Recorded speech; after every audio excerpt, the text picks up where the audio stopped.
Udhëtarët mund të kompenzohen financiarisht prej 250 deri në 600 euro në rast të vonesave të avionëve apo dhe anulimeve me fajin e kompanisë fluturimeve. Besoj se këtë e keni ditur, por tani ka shpërthyer një debat shumë serioz mes Parlamentit Evropian dhe Këshillit të Bashkimit Evropian. Në janar të vitit 2026, Parlamenti Evropian ka marrë një vendim sipas së cilit udhëtarët duhet të mbrohen edhe më shumë nga vonesat dhe të kompensohen. Ndërsa, Këshilli i Bashkimit Evropian i del në mbrojtje më shumë kompanive. Tani pritet një zgjidhje e këtij problemi, por para se të vazhdoj me detajet rreth kompensimeve për bagazhe dhe për vonesa, ju kujtoj se sponsori i kanalit ton, Reisebüro Prishtina, edhe më tej ofron bileta me çmime optimale.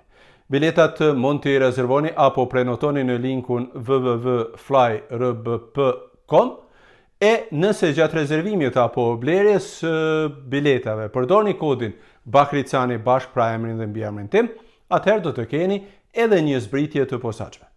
Rezervimet mund t'i bëni natyrisht edhe përmes telefonit, ndërsa numrat e telefonit do t'i gjeni këtu poshtë në komente. Por të kthehemi tani tek reforma e të drejtave të udhëtarëve që fluturojnë me avion e që besojnë na prek të gjithë neve.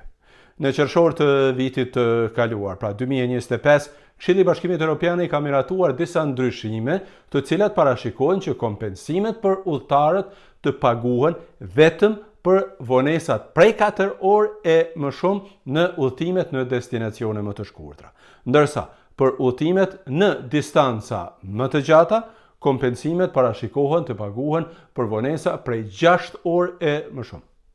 Këshilli i Bashkimit Evropian parashikon që shuma e kompensimit të udhëtarëve jo vetëm që të shtyhet pra afati për pagesën, por edhe të ulet për kompanitë në varësi të distancës. Por Parlamenti Evropian me 21 janar ka miratuar një vendim tjetër, ku këmbgul tani që të drejtat e udhëtarëve të forcohen dhe jo të dobësohen.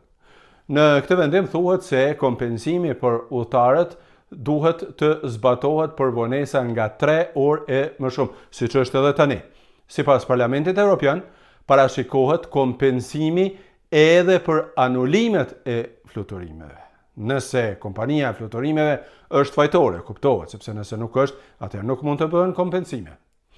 Kompania nuk mund të marrë përgjegjësinë në raste të luftës, në raste të vonesave për shkak të motit të keq dhe në raste të fatkeqësive natyrore, por këto rregulla parashikohen nga vetë vendet anëtare.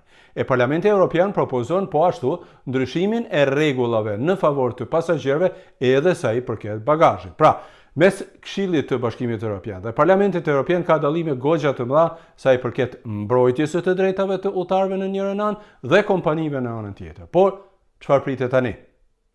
Parlamenti dhe Këshilli duhet të formojnë tani një komision i cili duhet të harmonizojë qëndrimet e tyre. Ky komision tani do të ketë 8 javë kohë për të harmonizuar qëndrimet, që do të thotë diku deri në prill pritet një vendim i qartë. Ndryshe, udhëtarët kanë të drejtë kompensimi në rast të vonesave prej më shumë se 3 orë dhe rregullat e tanishme janë në fuqi që nga viti 2004, cilat janë shumat, e thash në fillim.